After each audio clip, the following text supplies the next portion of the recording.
बिस्मिल्लाहिर्रहमानिर्रहीम। अस्सलामु अलैकुम वरहमतुल्लाहि वबरकातुहू। व्यूअर्स, इस लेक्चर में हम एक application of tree diagram discuss करते हैं। Mathematical statistics book to follow. An experiment consists of tossing a die and then flipping a coin once if the number on the die is even। जरा समझें क्या कहा जा रहा है। Question की स्टेटमेंट क्या है? An experiment consist of tossing a die, एक डाई को टॉस करना, देन फ्लिपिंग अ कॉइन, और वो फ्लिपिंग अ कॉइन वंस है अगर नंबर डाई के ऊपर इवन आए। If the number on the die is odd, अगर वो डाई का नंबर ऑड है, then coin is flipped twice. Construct a tree diagram to show the 18 elements of the sample space S.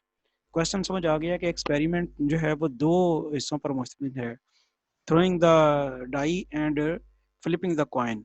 और वो flipping the coin जो है वो उसके ऊपर डिपेंड करता है कि डाई का नंबर क्या आता है। अगर तो डाई का इवन नंबर आता है तो फिर आपने एक ही दफ़ा कॉइन फ्लिप करना है, और अगर डाई का ऑड नंबर आ रहा है तो फिर आपने कॉइन ट्वाइस डिवाइड जो है ना वो आपने फ्लिप करना है।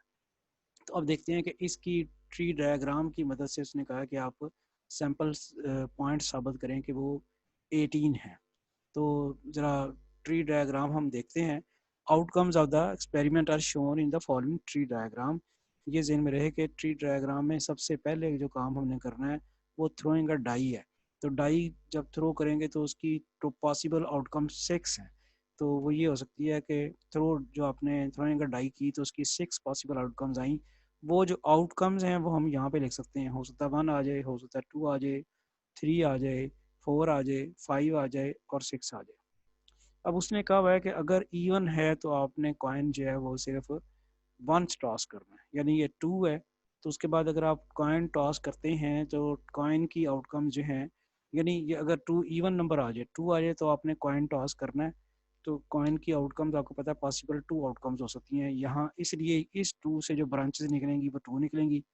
इसी तरह 4 इवन है तो 4 के अगर आगे तो आपने कॉइन टॉस करना है तो वहाँ से भी उसकी आउटकम्स 2 निकलेंगी, 2 ब्रांचेस निकलेंगी।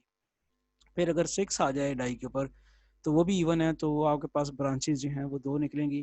तो सैंपल पॉइंट जो हैं फ्लिपिंग ऑफ कॉइन के हम यहाँ पे कर लेते हैं। मैं क्विकली जरा बता दूँ आपको क्या किया था। डाई थ्रो की है तो थ्रोइंग अ डाई के आउटकम्स हमने 1 2 3 ये लिख ली और ये ट्री डायग्राम उसकी बन गई।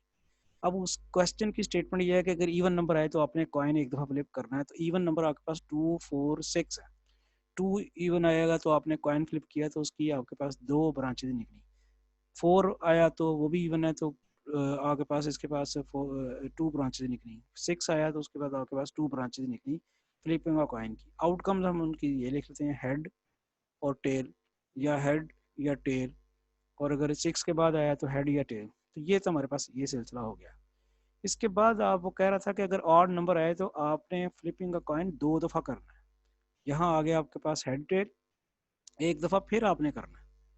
यहाँ ये देखें, यहाँ पे अगर आप ऑड नंबर आया तो आपने एक दफ़ा कॉइन फ्लिप किया, उसकी आउटकम्स आपने लिखनी, ये ब्रांचेस बन गई ट्री डायग्राम की।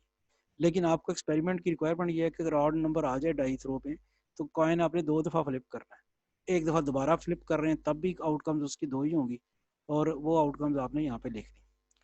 हेड आया तो तब भी तो आपको करना है, और टेल आया तब भी आपके पास 2 आउटकम्स होंगी, तो उसका हेड और टेल यहाँ पे लिख दिए। 1 आया था ऑड नंबर, एक कॉइन फ्लिप किया, उसकी ये 2 ब्रांचेस बनी और वो ब्रांचेस की आउटकम्स ये लिखी। अब इस कॉइन के बाद आपने दोबारा कॉइन फ्लिप करना है। हेड अगर आया होगा तो उसकी फिर 2 ब्रांचेस होंगी, और टेल आया होगा उसकी फिर 2 ब्रांचेस होंगी। ये प्रैक्टिस यहाँ पे भी आएगी, 3 पे भी आएगी। जब 3 अगर ऑड नंबर है, 3 चूँकि ऑड नंबर है तो ऑड नंबर पे आपने कॉइन फ्लिप किया तो हेड और टेल आया, उससे फिर आपके पास 2 ब्रांचेस निकलेंगी। दोबारा कॉइन फ्लिप करेंगे, हेड और टेल आएगा। दोबारा कॉइन फ्लिप किया, हेड और टेल आएगा। ये उसकी आउटकम्स आप लिखते गए। एक ऑड नंबर 5 बच गया है, तो अगर आप ये 5 आया हुआ तो कॉइन आप फ्लिप करेंगे और उसकी आउटकम यहाँ पे लिखेंगे। फिर आपके पास 2 दफ़ा आपने कॉइन फ्लिप करना है और 2 दफ़ा उसकी आउटकम्स लिखनी है।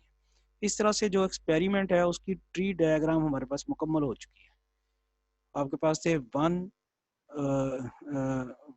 3 5, इसकी भी आउटकम्स आ चुकी हैं। 2 4 और 6 की भी आउटकम्स जो आपके पास आ चुकी हैं।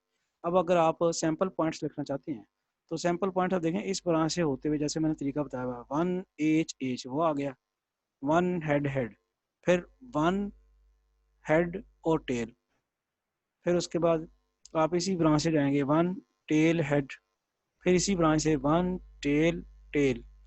तो इसी तरह आप जो, लेकिन यहाँ सैंपल स्पेस कुछ और होगी, जब आप 2 पे जाएंगे तो ये टेल, ये जो ब्रांच है 2 और एच, बस 2 हेड आ गया, ये आ गया 2 और टेल। ठीक है जी। इस ब्रांच से जाएंगे जब 3 से, तो फिर आपके पास जो है सैंपल पॉइंट जो है वो 4 बनेंगे। लेकिन जब आप 4 इवन से जाएंगे तो आपके पास सैंपल पॉइंट जो है सिर्फ 2 ही बनते हैं, 4H और 4T। जब आप 5 से जाते हैं तो फिर सैंपल पॉइंट्स आपके पास जो है 4 बनेंगे, 5HH, 5HT, 5T, 5HH हो गया और 5HT हो गया, फिर आपके पास आएगा 5TH और 5TT। और फाइनली जब आप इवन नंबर 6 पे आते हैं तो आपके पास सैंपल पॉइंट्स 2 ही बनते हैं, 6H और फिर 6T।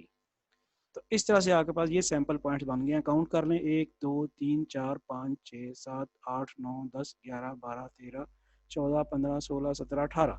तो 18 उसने कहा था कि सैंपल पॉइंट्स आप साबित करें, और वो ट्री डायग्राम की मदद से करने थे, तो वो हमने कर लिए। होपफुली आपको लेक्चर समझ आ गया होगा इंशाल्लाह। ये बड़ी हेल्पफुल है ट्री डायग्राम यहाँ अंडरस्टैंड करनी। आगे हमने प्रोबेबिलिटी ट्री जब डिस्कस करेंगे तो ये बड़ी इंपॉर्टेंस होगी ट्री डायग्राम की। The sample space of the experiment is, ये आपके पास सैंपल स्पेस आ गया, सैंपल स्पेस आ गई, उन्हीं सैंपल पॉइंट्स को पकड़ के आपने सैंपल स्पेस लिख लिया। 1HH, 1HT, 1TH, 1TT, 2H, 2T, 2H, 3HH, 3HT, 3TH, 3TT, 4H, 4T, 5HH, 5HT, 5TH, 5TT, 6H और 6T। और इसके टोटल जो पॉइंट्स हैं वो आपको नज़र आ रहे हैं, 18 हैं जो हमने अभी काउंट किया।